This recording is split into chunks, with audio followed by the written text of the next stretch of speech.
Have you ever found yourself scrolling UltraSignup late at night, looking for your next trail race, only to be presented with so many options that you don't quite know how to sift through them? Maybe you start Googling around for course maps or elevation profiles, qualification requirements, finishing times, and your eyes start to slowly glaze over like aid station Krispy Kreme donuts trying to make sense of it all. And you don't necessarily want to pick the hardest race or the easiest one, but how can you possibly tell how hard a race really is when so many out there claim to be the toughest one without dumping a ton of time into your own research? Hi, my name is Matt Abbott, and I'd like to welcome you to the UltraData Podcast. I'm a trail and ultra runner from beautiful Issaquah, Washington, as well as a data scientist here at UltraSignup. And these are the kinds of questions that keep me up at night. And it's my job to use a combination of computer programming and statistics to find answers to them at scale. If you haven't heard of UltraSignup, we're the community hub for trail racing in the US. And our goal is to be there with you every step of the way, from discovering your next race to registration to prepping you for race day and giving you deep insights about race day results. We support races of all kinds, not just ultras, from your local turkey trot to 100-mile mountain races like Hard Rock, and so much more. Make sure to check us out at ultrasignup.com. So, we're trying something kind of new here, a video podcast where we'll dive deep into the data behind the sport of trail running. And today, we'll dig into how to measure race difficulty by developing a data-driven ranking metric for the platform. And the format will be a little bit different. I invited a few friends, but instead of showcasing long-form interviews, they'll appear in various ways as we discuss different topics. I'll introduce them to you now so that you know who's who as we go. First, Jeff Pelletier is a filmmaker and trail runner based in Vancouver, Canada. He's a member of Team Solomon Canada and regularly competes in races around the world, which he documents for his YouTube channel. His films include races such as UTMB and Tour des Géants, along with many unsupported fastpacking adventures. Brady is an ultra trail runner and bicycle mechanic from Philadelphia, Pennsylvania. Riley had an amazing performance at Hobbley 100 this year and is really proud of their performance, not just because of the result, but also because they executed it well and dealt with problems efficiently. Arlen Glick is 29 years old, born and raised, and still training in Ohio. He has 8 siblings and 16 nieces and nephews, which means there's never a dull moment around home. He enjoys hunting and fishing with his family, and of course, running up mountains. And with 1,600 milers under his belt, he can tell plenty of stories. Of the 400 milers this season, his favorite was taking third at Western States. Corrine Malcolm is a professional trail runner, coach, and writer, but is probably best known as one of the voices of ultra running, as live race broadcasts have taken off over the past couple of years. When she's not running or talking about running, you can find her hanging out with her trail dog, Petey. Of course, there are so many factors that we could consider in defining what makes a trail race hard.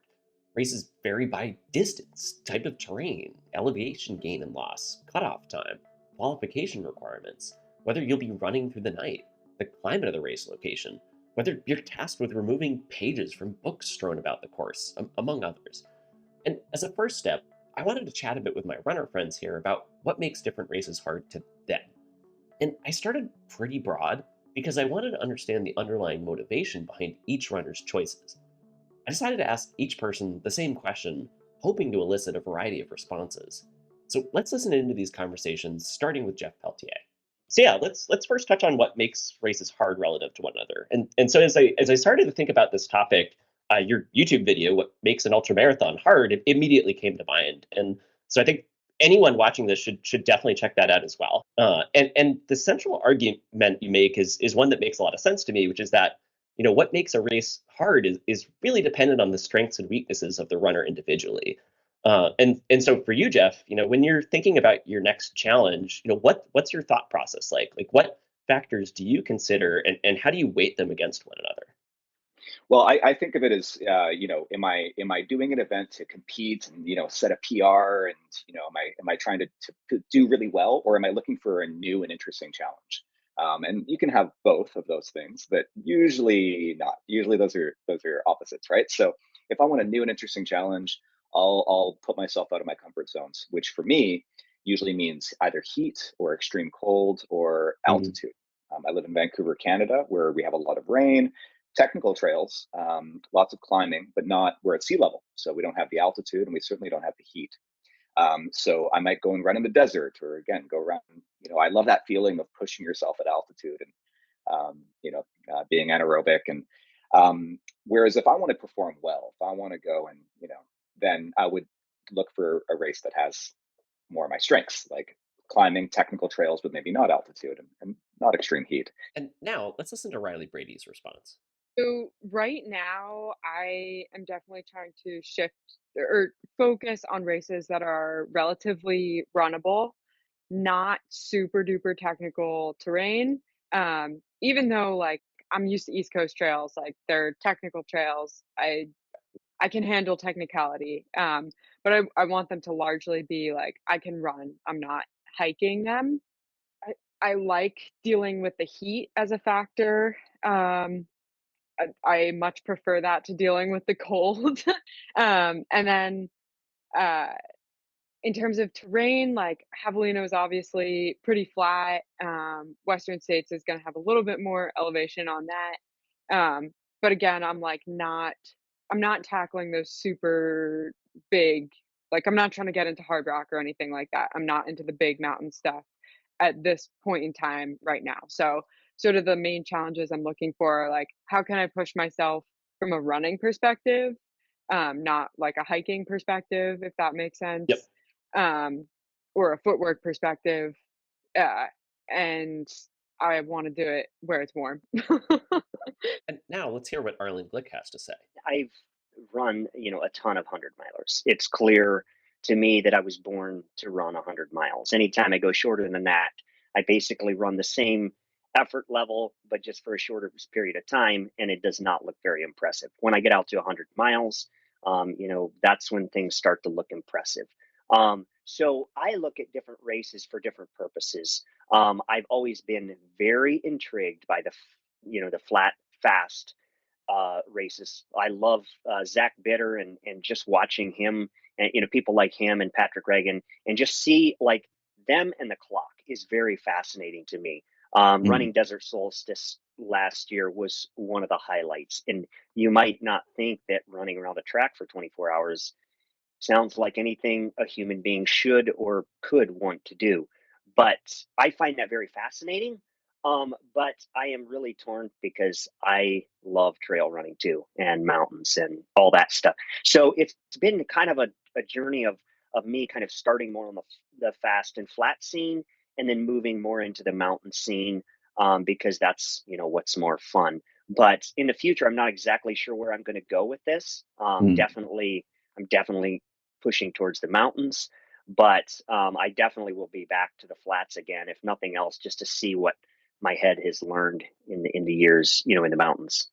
But yeah, I think when people there's so many different ideas about what's hard about ultra running.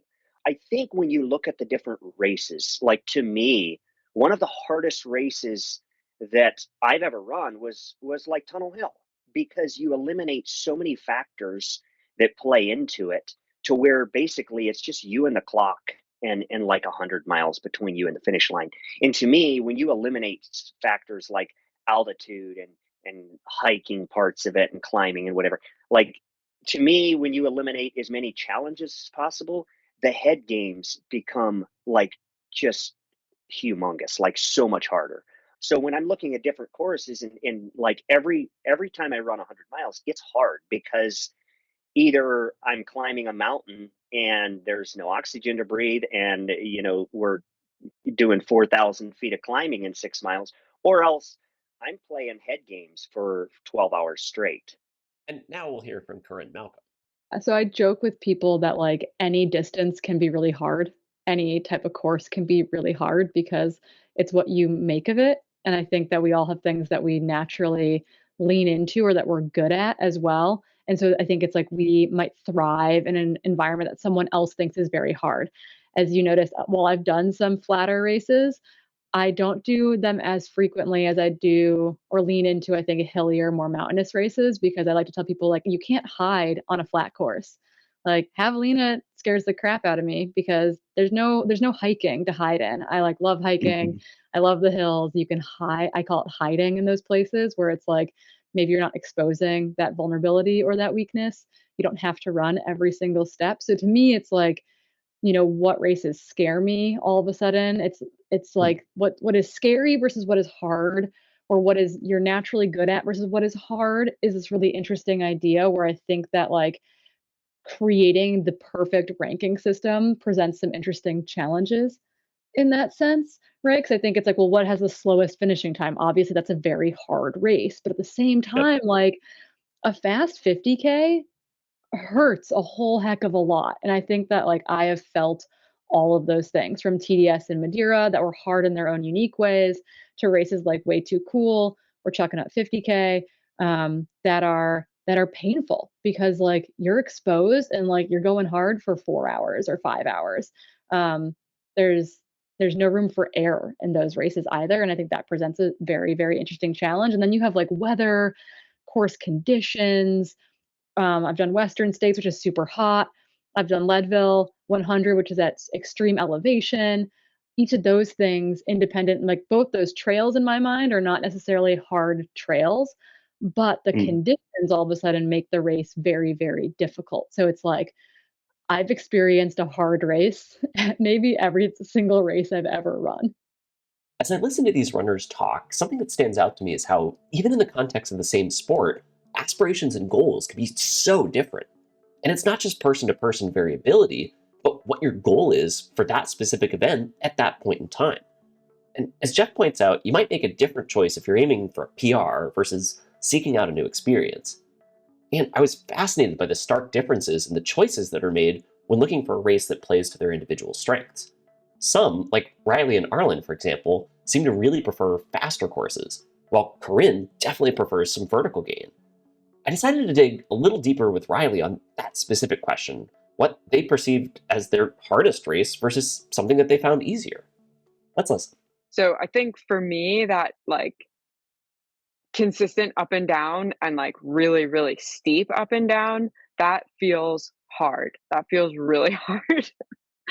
You'll see the like naked Bavarian, dirty German races on my ultra Yeah. sign up. They're put on by the same people. Yep. I don't want to say that they're like not challenging because they're still ultras, but like Okay. they tend to cater to my strengths and be like on terrain I'm used to and they're local. So they tend to feel easier to me in a lot of ways.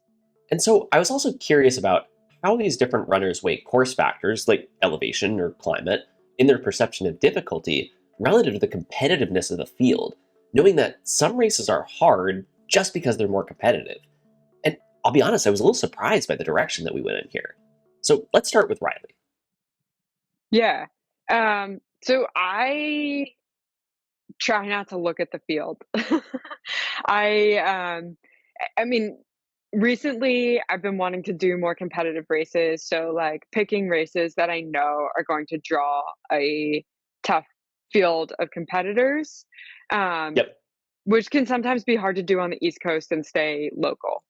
Um, but uh, yeah, I try not to look at the start lists, honestly, before I am going into a race. My parents like to do that. They like to scope out the competition. Got it. But I feel like I psych myself out and it's like too much to get in my head. So I wait until I show up at the start line and see who's there and run from there. But usually I'm making most of my decisions on like, what's this course going to be like? And do I want to run that?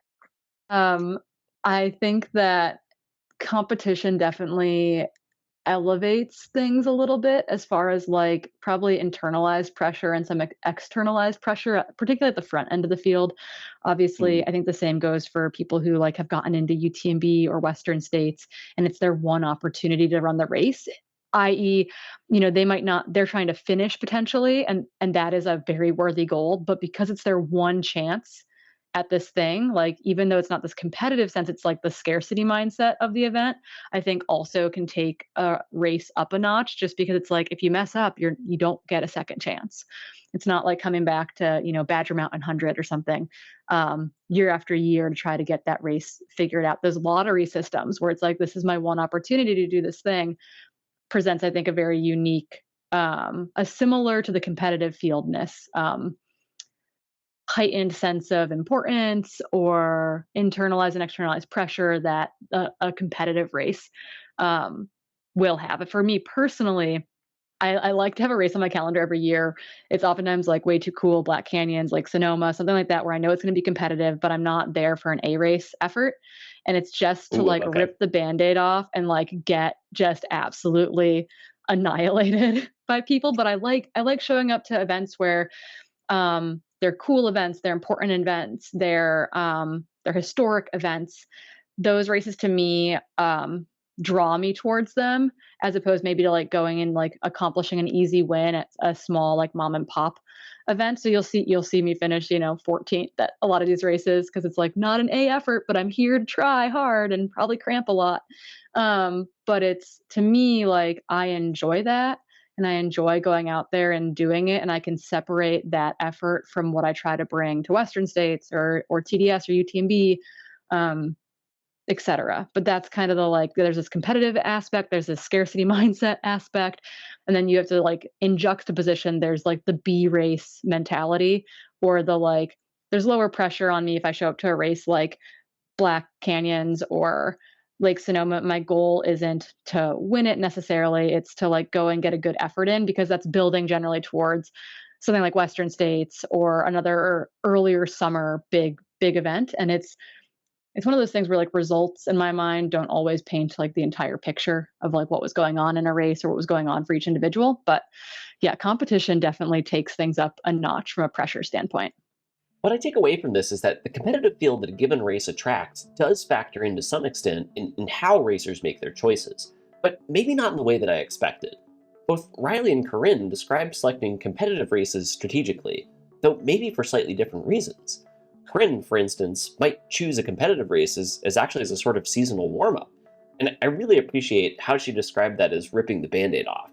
While Riley, on the other hand, might choose a competitive race as a level up, but doesn't seem to want to get too deep into the mental gymnastics one can go through evaluating the specific competition on that day. And so it seems to me that the depth of field for a given race, or how competitive its participants are on average, does influence overall difficulty to an extent, but its connection to difficulty seems more implicit than course factors like elevation. And that is, if everyone around us is running faster overall, we might feel some internal pressure to go faster, but we have a choice to some degree in how we allow it to influence us.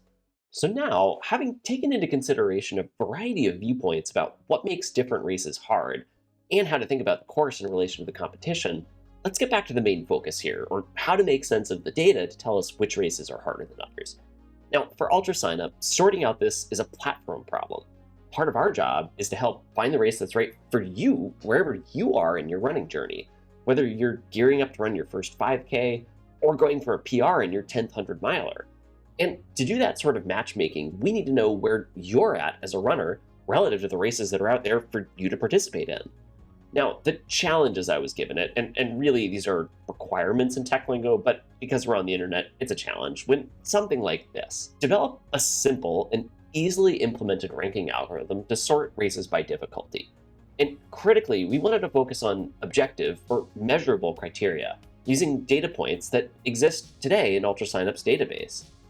And it needs to scale across races in the platform, and most important of all, it has to be believable to the community. We wanted to see how far we could get using what we already had today. And importantly, we wanted to avoid including factors that were either difficult to measure objectively, like surface type, or which require some degree of subjectivity or intuition in their weighting. Now, specifically, I wanted to avoid including anything like, well, Matt thinks that running in the mud at 2 a.m. is hard, so let's make it plus 10 points for that. Now, the point is, the ranking system should be based on hard data, the race results themselves, and not just what I think is hard. And I went through many iterations over the past several weeks. But as someone who's wary of falling into what I think of as analysis paralysis, I had to pick a stopping point. And I was really surprised by just how much mileage you can get using just two simple factors. My first attempt at race ranking was modeled closely after the existing UltraSignup Runner Rank, which I'll explain here first because we get asked a lot of questions about it. If you still find yourself having questions, feel free to leave them in the comments and I'll do my best to get back to them. And I'm not going to discuss the merits of the system quite yet. my goal here is just to make sure that we're all on the same page about what it means and how to calculate it. We're going to use my own profile as the example here because I only have 2 race results on the platform right now, which makes the math easy. Now in the top right corner of the profile banner, note the 2 scores which range from 0 to 100%, rank and age rank.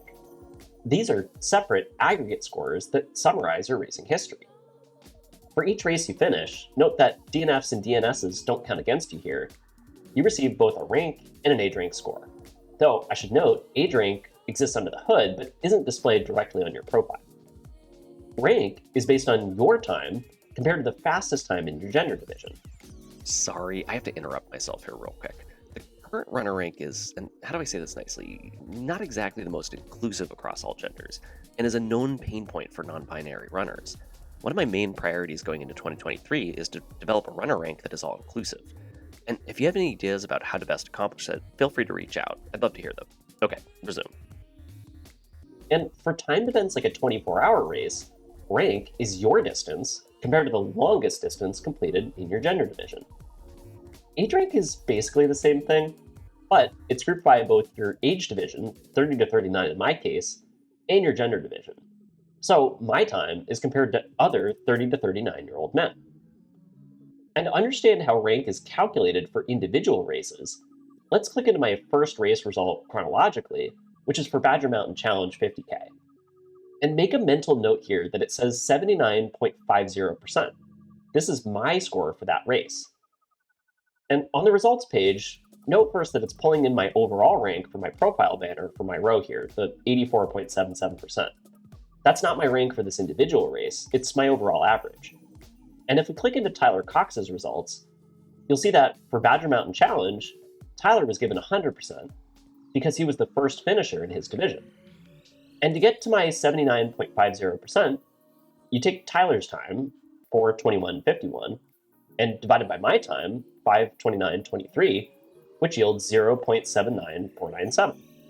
Multiply that by 100, round it to 2 decimal places, and you get 79.50%.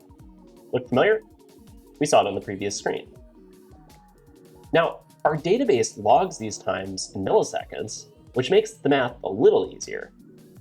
And I've included on the screen here the formula to convert an hours, minutes, seconds timestamp to milliseconds for your own use. Continuing on here, you do the same thing for my Tiger Claw time, taking the time for the first place finisher in my division and dividing it by my time. The idea is that you're always taking the fastest time and dividing it by a slower time, which necessarily is some percentage of 100. And in the event that you're the first place finisher, you take your time, you divide it by your time, and that's also 100%. So now that we have my individual race rank scores, if you add them together and divide by 2 to get an average, like this, 79.5 plus 90.04 divided by 2, you get 84.77%, which is the average that we see on my profile. Everyone still with me? Good. Now, taking this one step further, you can estimate how your rank will change given a new race result.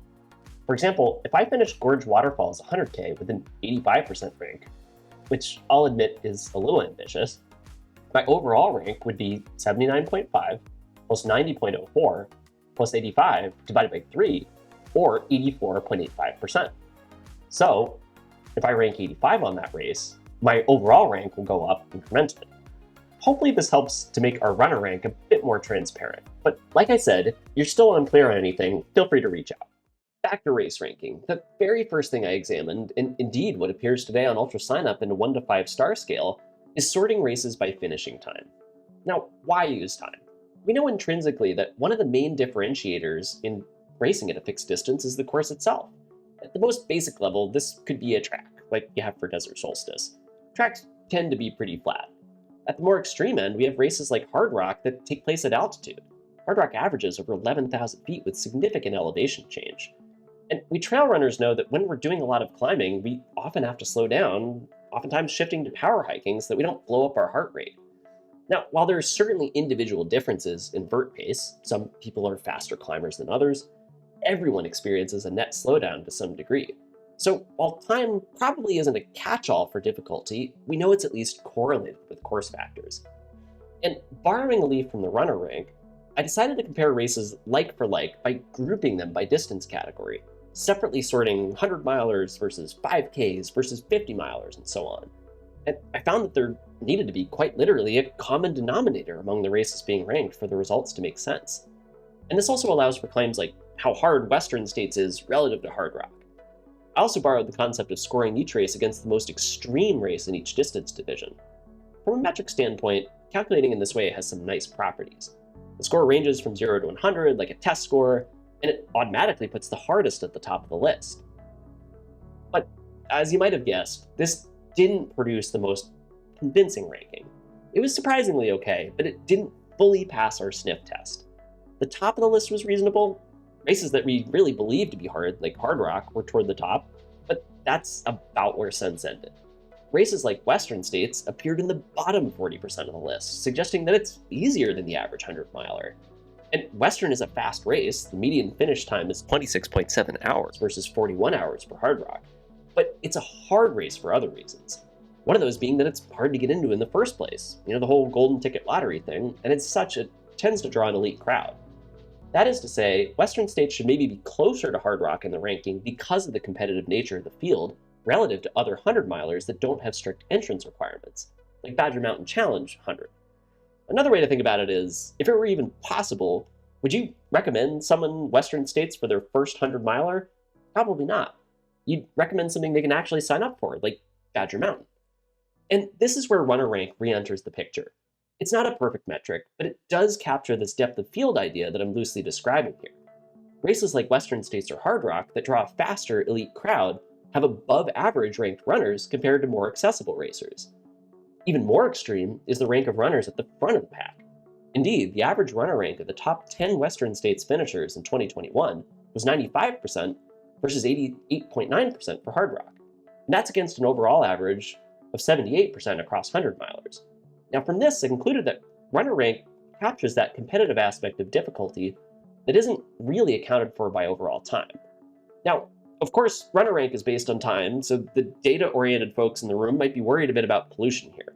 But I really just used it as a scaling factor to adjust the overall time for the depth of the field.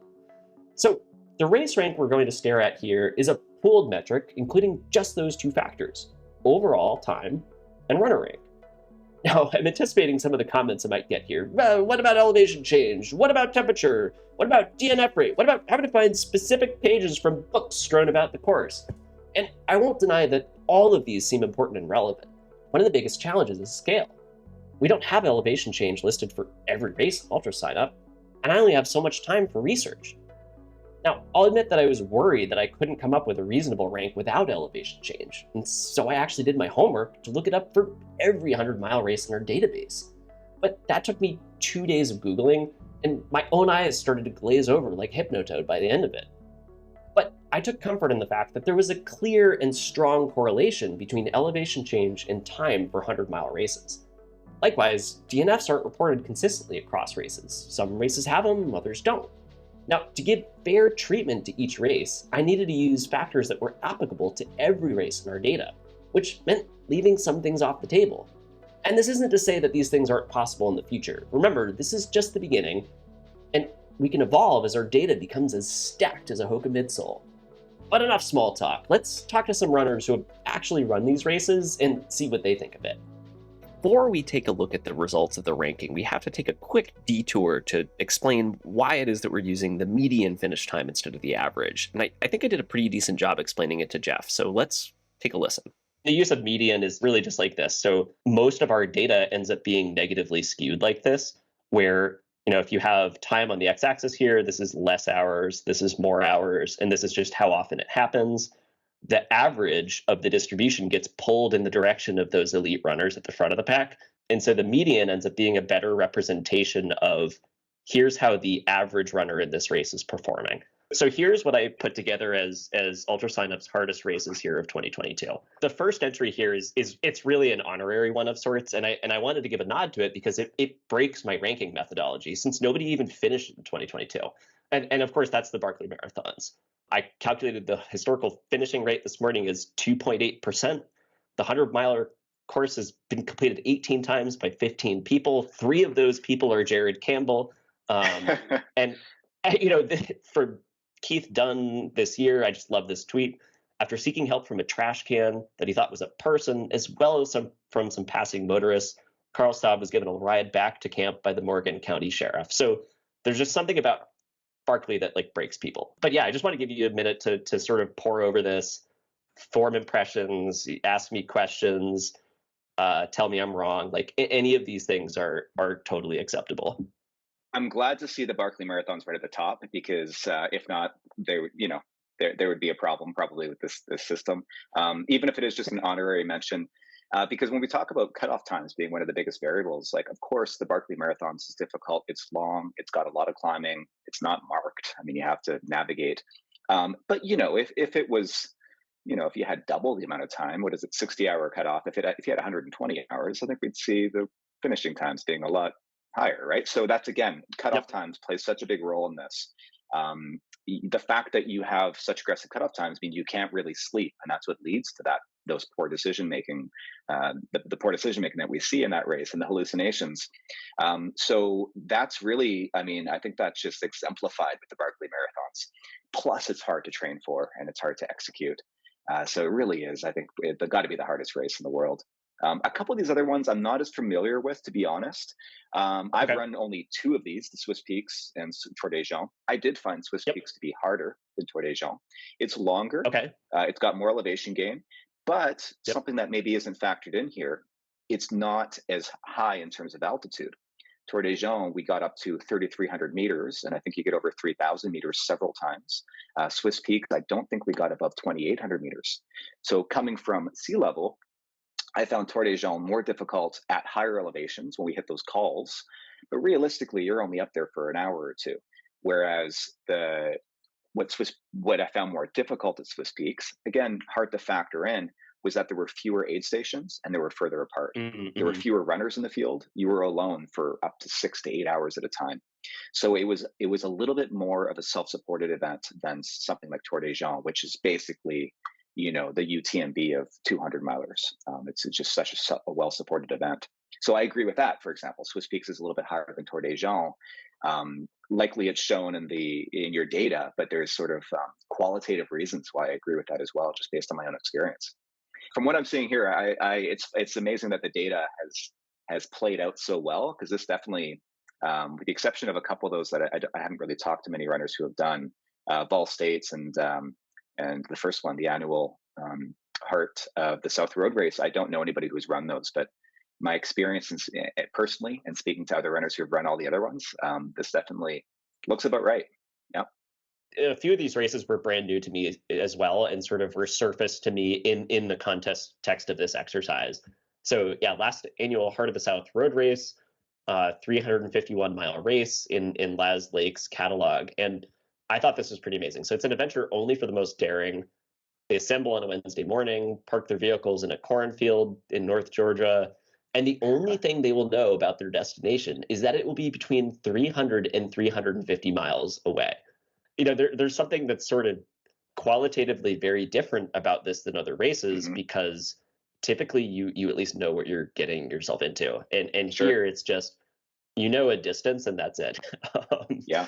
Mentally, that would be a real challenge, especially for some, maybe less so for others who are looking for that specific kind of a challenge. So exactly, yeah, and I think, like, to many of your points too, it draws a different kind of person than who wants to run Western States for a fast finish time, for example. This is an adventure. Yeah, and that would be overall. That's kind of my only sort of call it critique with even the attempt to rank races based on difficulty the way you have, is that there's a selection bias built in here that isn't being borne out in the data.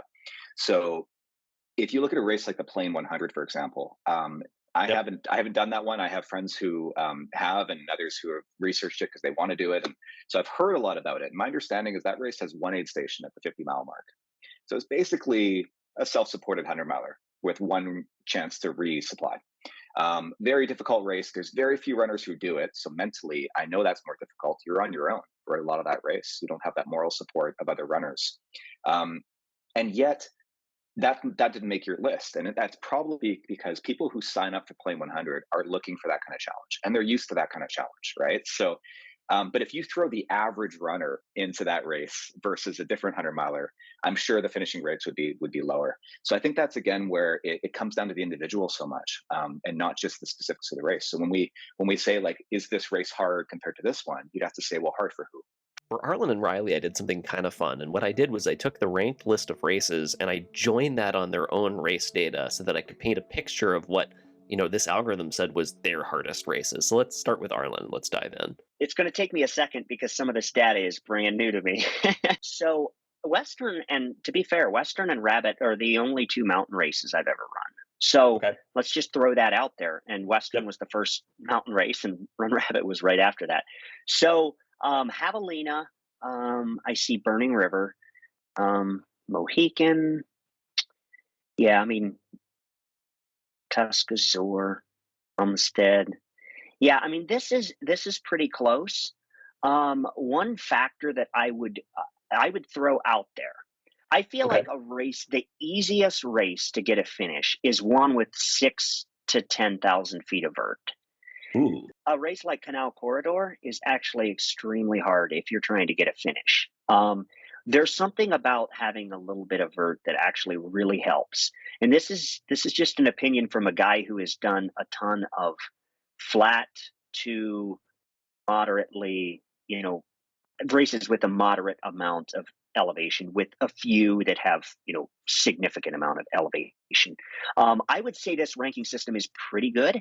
Like Javelina being right under Run Rabbit and Western, that is probably being fair enough. But I mean, Javelina is significantly faster than Mohican. But For sure. I'm sure the heat was a factor.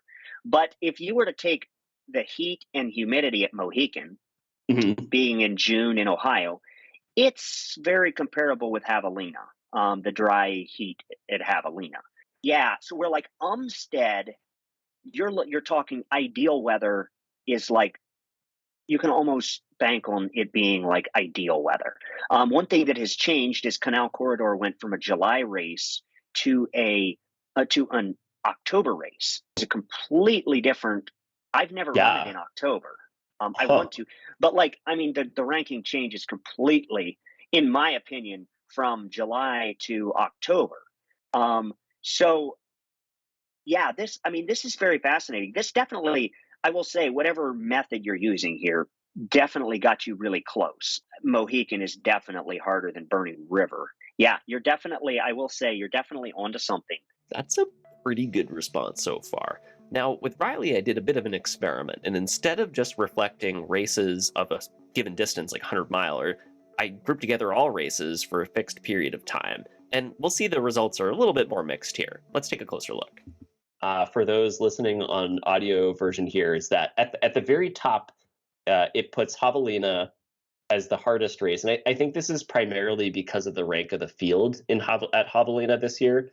But otherwise, it would put Vermont 100 and Black Canyon at second and third, followed by Rocky Raccoon, Bandera, Virgil Crest, Cayuga 50, and then Dirty German Endurance Fest 58 at the bottom there. And yeah, just like feel free to take a minute to digest, and then we can pick it apart, eviscerate it, do whatever we think is necessary. Yeah, I definitely would reorder this based on my perceived effort. We talked before about like Virgil Crest coming out in a very different Yeah. way. How does this sort of match your perceptions, and then what would you reorder? Because I think you make a really good point there, where for you, perceived effort could actually be quite different than how things fall out in aggregate for everyone on the course. So maybe you could comment on that. Yeah. So I mean, like you pointed out earlier, I think it's more than just like course conditions, but like the weather you're getting on the day and stuff like that, and Yep. also just how your body is feeling. Virgil Crest, I would unequivocally put as number one on this on this list that you've got as Yep. the hardest race. I'd absolutely put that up top, and then probably followed by Vermont 100. Okay. And then and then maybe javelina. I did Rocky Raccoon so long ago, and I was so young. Like, I was in college at the time. I remember it being hard, but I just don't. I remember getting to the race and getting home from the race was a lot harder. Why is that? Because I was too young to rent a car, and so it was like a whole Oh, saga yeah. to get out Yep. there. And my friend and I didn't bring a sleeping bag, so we were up all night the night before, just like shivering because we were like, "It's Oh my Texas, it's gosh. gonna be warm." And I think we ate trail mix for dinner. Yeah, it was just like we didn't know what we were doing, and like travel is hard when you can't rent a car.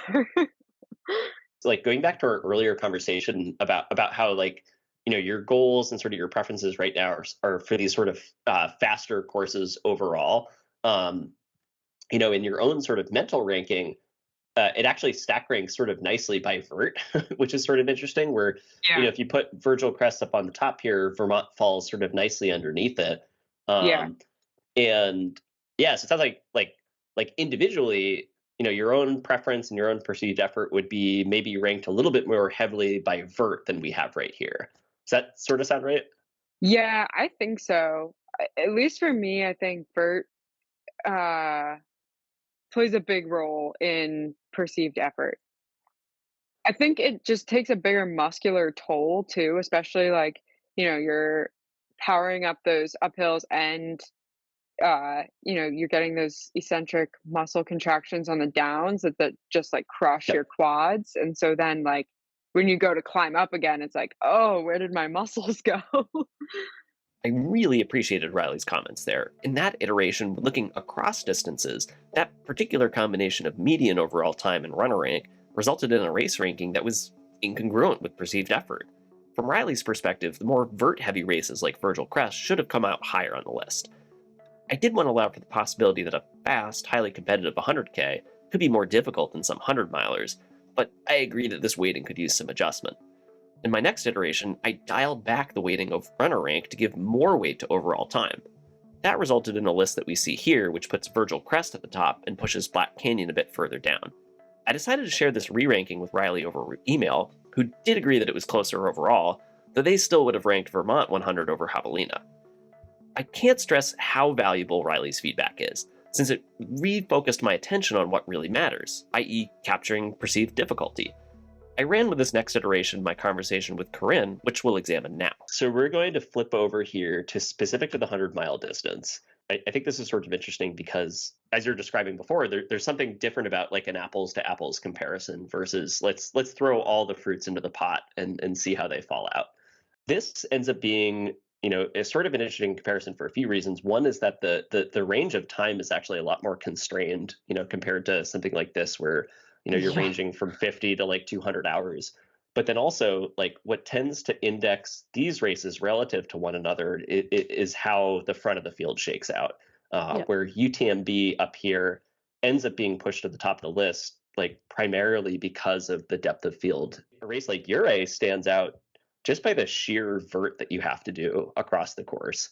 Um, And it's a hard race. Like it's a race like honestly, like I I think that that's totally like reasonable. Like Uray is like a brutally hard race in which like they've gotten better. They have aid stations now, but like historically in its first iterations of the race, like people would show up, there'd be like a table set up and there'd be like a can of beans on the table and like that was the aid station. So it's like it is a it is a very hard race and it draws in an interesting crew of people, but it's I don't think it's lottery dependent and oftentimes doesn't fill up so people can like sign up later for it.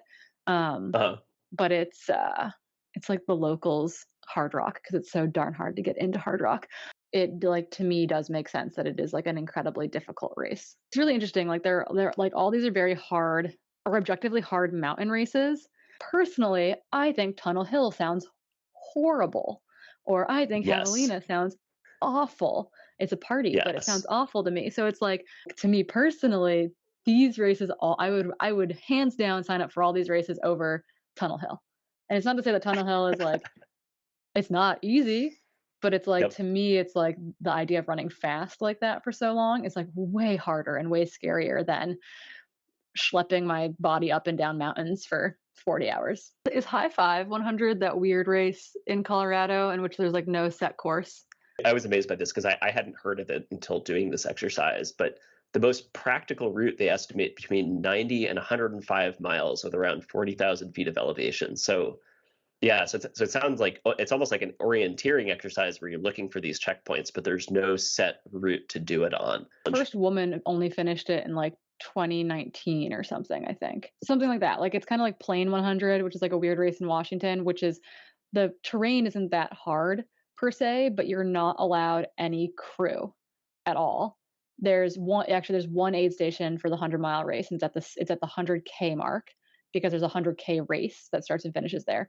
There's no course markings, and it's entirely like self-navigation. But it continues to bring up those like interesting questions of like what makes something hard, right? There are races right where like conditions or like having to be self-efficient, right? Like a race like Plain here in Washington State is like it's hard because the terrain itself isn't that hard per se.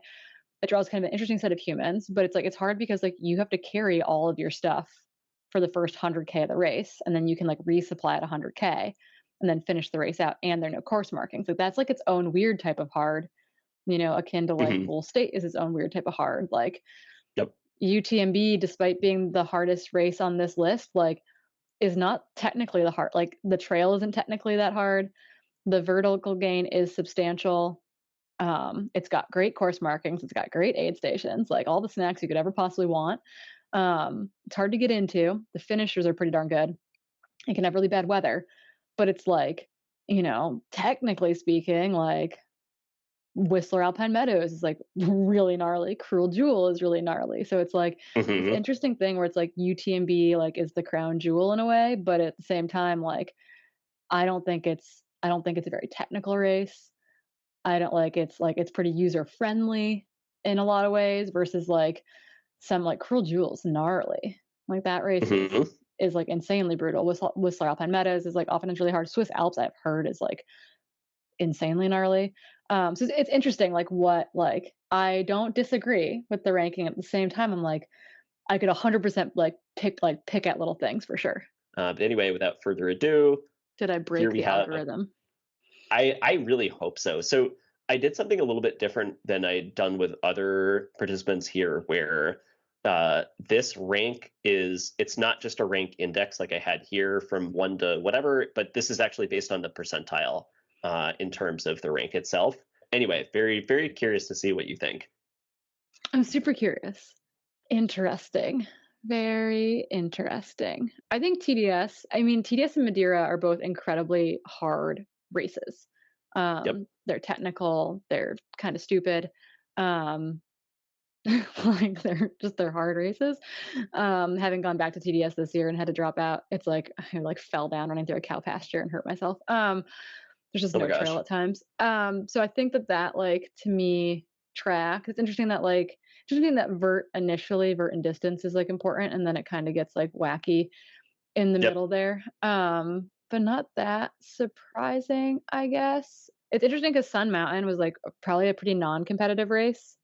Like I think Ladia won it maybe, and I was second or third. But it was like I needed a training run before Western States, and I like called James and I was like, I need a 50K. Can you let me into the race? And he was like, yeah. So like last minute got myself into a race so that I could like get a training run in. Nice. I don't know that I disagree with this too terribly. Black Canyons was like that was the last race I did before COVID. And it was supposed to be a training run to kick off the season. Like I wanted to go and just be in I wanted to be in a good pack. I wanted to like go mix it up with people, but wasn't going for a golden ticket, for example. I had already turned down my spot in Western States that year. I could have gone to Western States that year, had already turned down my spot because I didn't want to go back to Western States. I wanted to do my own race calendar. And it was a hard day for me. But I don't know. I would just rank Madeira over and over again, I think. I don't think I have any big issues though. I'm trying to think if there's anything that I've run that I'm like, ooh, that like I think is objectively harder. Like TNF 50 and like Sonoma in my mind are like kind of interchangeable. Um, they run similarly despite like terrain being a little bit different. Ooh, TDS, so one question I did have actually. So you had done the canyons 100K at 1.2, and oh actually yeah.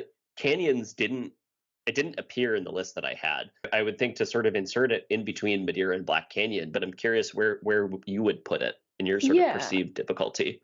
I mean, it was a good race for me too, which is like, huh, yeah. It was the old course, so it was 2 out and backs. Okay. It was the old course before the snow modified year that was really fast, before they went to this full point to point. So it was like kind of heinous. We went to Swinging Bridge and back, and then we went to the river crossing and back. Um, Everyone should be very happy that Western States runs the direction it does, because climbing back up from the river is like pretty profoundly awful. Going back to Forest Hill, don't do it. It's not good. It runs similarly to Canyons in that it's like pretty fast moving terrain. Canyons has more climbing than Black Canyons Ultra. To me, a Yep. race like Black Canyons Ultra or Lake Sonoma or Way Too Cool are objectively hard races for me. They're really fast. They're really flowy. They don't have that much vert. You don't get to hike a whole lot. hmm I cramped my face off at Lake Oh Sonoma. no. It was like a really, really hard. Abby Hall and I were just losing our minds trying to finish that race. Just like, this is my life now. I'm never going to finish. I'm never going to see my friends. Like, I'm just going to keep running at a slow pace for forever and ever.